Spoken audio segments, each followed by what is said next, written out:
Hello folks, Pastor Rocky Branch. Hope you're doing great today. Well, of course, weather changing, getting colder, snow in the lower parts of North Carolina into South Carolina. I mean, who knows what's going to happen? You know, it's very important for us to think about this for a minute, because I would never have thought that they would be calling for 4 inches of snow or 5 in upper South Carolina. I mean, it's just one of those things that you don't think about. And you say, wow, man, what's going to happen? Well, nobody knows, of course. So we have weather patterns that change, people that change, times change, styles change, but Jesus never changes. The Bible says in Isaiah that very important, powerful word, my thoughts are not your thoughts, saith the Lord. It's very important to understand that when you and I are thinking about things, unless I'm dialed into the Spirit of God, my thoughts are not going to be God's thoughts. I'm going to be thinking my way. I don't understand this, I don't understand that, I don't know why this happened, I don't know why that happened, and I can question myself to death. I need to understand that my thoughts, my natural thoughts, are not God's thoughts. For the Bible said His thoughts are high above the heavens, high above the earth, into the heavens, and far, far away from what I'm thinking. So I need to be locked into the Spirit of God. Well, you say, hey, that sounds good to me. How do I do that? Well, being locked into the Spirit of God is a reasonably simple process, but very difficult to achieve. It's to be simply obedient.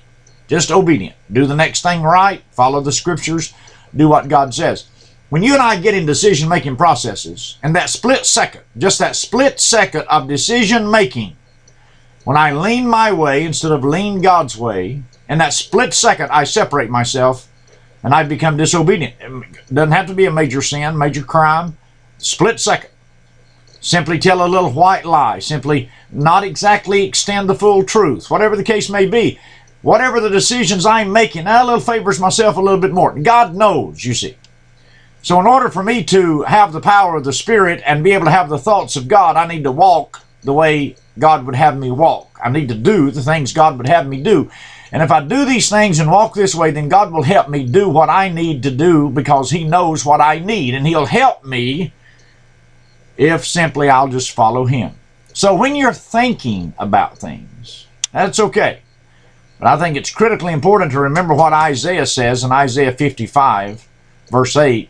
God said, my thoughts are not your thoughts. I need to get on the thought pattern of God. I need to get on the, you see this, hey, me and you looking at eye to eye. Well, I need to get on that way with God.